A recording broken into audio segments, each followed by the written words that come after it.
ನಮಸ್ಕಾರ ವೀಕ್ಷಕರೇ, ನೀವು ಇಷ್ಟಪಟ್ಟಂತಹ ಯಾವುದೇ ವ್ಯಕ್ತಿ ನೀವು ಬಹಳ ಪ್ರೀತಿ ಮಾಡಿ ಮದುವೆ ಆಗಿರ್ತೀರಾ ಅಥವಾ ಇಷ್ಟಪಡ್ತಾ ಇರ್ತೀರಾ, ಯಾವುದೋ ಒಂದು ಭಿನ್ನಾಭಿಪ್ರಾಯ ಬಂದಿರುತ್ತೆ. ನಿಮ್ಮ ಮಧ್ಯ ಮೂರನೇ ವ್ಯಕ್ತಿ ಪ್ರವೇಶ ಮಾಡಿ ನಿಮ್ಮ ಸಂಬಂಧನ ಹಾಳು ಮಾಡಿರ್ತಾರೆ. ನೀವು ಎಷ್ಟೇ ಸರಿ ಹೋಗಿಸ್ಕೊಳ್ಳೋಕ್ಕೆ ಪ್ರಯತ್ನ ಪಟ್ಟರೂ ಕೂಡ ಆ ಒಂದು ಸಂಬಂಧ ಸರಿ ಹೋಗ್ತಾ ಇಲ್ಲ. ಏನು ಮಾಡೋದಪ್ಪ ಅಂತ ತುಂಬ ಯೋಚನೆ ಮಾಡ್ತಾ ಇದ್ದೀರಾ? ಯೋಚನೆ ಮಾಡಬೇಡಿ. ಈ ಒಂದು ವಶೀಕರಣ ತಂತ್ರವನ್ನು ಪ್ರಯೋಗ ಮಾಡಿ.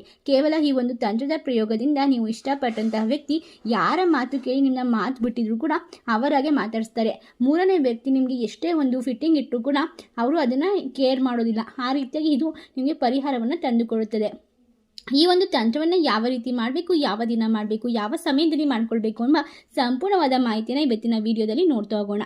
ಅದಕ್ಕೂ ಮುನ್ನ ನಿಮ್ಮ ಜೀವನದಲ್ಲಿ ಇರುವಂತಹ ಎಲ್ಲ ರೀತಿಯ ಕಠಿಣ ಗುಪ್ತ ಘೋರ ಸಮಸ್ಯೆಗಳಿಗೂ ಕೂಡ ಸ್ಕ್ರೀನ್ ಮೇಲೆ ಕಾಣುವಂತಹ ಗುರೂಜಿ ನಂಬರ್ಗೆ ಕರೆ ಮಾಡಿ. ಇವರು ಶಾಶ್ವತವಾದ ಪರಿಹಾರ ಹಾಗೂ ವಿಶೇಷವಾಗಿ ಸ್ತ್ರೀ ಪುರುಷ ವಶೀಕರಣವನ್ನು ಕೇವಲ ಒಂದೇ ದಿನದಲ್ಲಿ ಮಾಡಿಕೊಡುತ್ತಾರೆ. ಮೊದಲಿಗೆ ವಿಳ್ಯದೆಲೆಯ ಮೇಲೆ ನೀವು ಯಾವ ರೀತಿಯಾಗಿ ಒಂದು ಬೀಜಾಕ್ಷರಿ ಮಂತ್ರಗಳನ್ನು ಬರ್ಕೊಳ್ಬೇಕು ಅಂದರೆ 3 ಬಾಕ್ಸನ್ನು ಹಾಕಿ 7, 8, 6 ಎಂದು ಬರೆದುಕೊಳ್ಬೇಕು. ನಂತರ ಕೆಳಭಾಗದಲ್ಲಿ 2 ಗೊಂಬೆ ಚಿತ್ರಣವನ್ನು ಬರೆದುಕೊಳ್ಳಿ.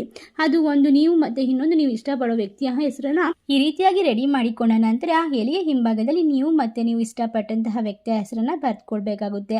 ನಂತರ 1 ಕೆಂಪು ಮೆಣಸಿನಕಾಯಿ ಮತ್ತು 1 ಅರಿಶಿಣದ ಕೊಂಬನ್ನ ಎಲೆಯ ಮೇಲೆ ಇಟ್ಕೊಳ್ಬೇಕು. ನಾವು ಯಾವ ರೀತಿಯಾಗಿ ನಿಮಗೆ ಒಂದು ತೋರಿಸ್ತಾ ಇದೀವೋ ಅದೇ ರೀತಿಯಾಗಿ ನೀವು ಮಾಡಿಕೊಳ್ಬೇಕಾಗುತ್ತದೆ. ನಂತರ ನೀವು ಈ ಒಂದು ಪವರ್ಫುಲ್ ಆದಂತಹ ಮಂತ್ರವನ್ನ ಅವರನ್ನು ನೆನೆಸ್ಕೊಳ್ತಾ ಅವರು ನಮಗೆ ಸಂಪೂರ್ಣವಾಗಿ ವಶ ಆಗಬೇಕು, ಯಾರ ಮಾತನ್ನು ಕೂಡ ಕೇಳಬಾರ್ದು, ಯಾರೇ ಒಬ್ಬರು ನಮ್ಮ ಮಧ್ಯೆ ಜಗಳ ತಂದು ಮಡಗಿದ್ರು ಕೂಡ ಎಲ್ಲ ಸರಿ ಹೋಗಬೇಕು ಅನ್ನೋ ಸಂಕಲ್ಪನ ಮಾಡಿಕೊಂಡು ಓಂ ರೀಂ ಕ್ಲೀಂ ಅವರ ಹೆಸರು ವಶಂ ವಶಂ ಹಂ ರೀಂ ಪಟ್ ಸ್ವಾಹ ಈ ಒಂದು ಮಂತ್ರವನ್ನು 108 ಬಾರಿ ಜಪಿಸಬೇಕು. ನೀವು ಇಷ್ಟಪಟ್ಟಂತಹ ವ್ಯಕ್ತಿ ನಿಮ್ಮತ್ತ ಆಕರ್ಷಣೆಯಾಗಿ ಅವರು ನೀವೇ ಬೇಕು ಅಂತ ಬರೋಕ್ಕೆ ಈ ಒಂದು ಯಂತ್ರ ಮತ್ತು ನಿಮಗೆ ಸಹಾಯವನ್ನು ಮಾಡುತ್ತೆ ಅಂತ ಹೇಳಲಾಗುತ್ತದೆ.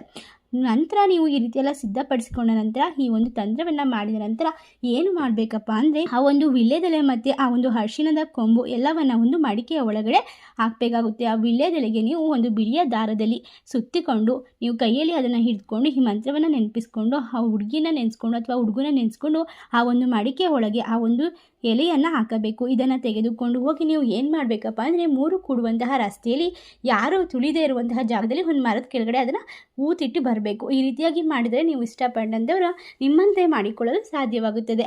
ಈ ಒಂದು ವಶೀಕರಣ ತಂತ್ರದ ಬಗ್ಗೆ ಹೆಚ್ಚಿನ ಮಾಹಿತಿ ಬೇಕಾದರೆ ಸ್ಕ್ರೀನ್ ಮೇಲೆ ಕಾಣುವ ಗುರೂಜಿ ನಂಬರ್ಗೆ ಕರೆ ಮಾಡಿ.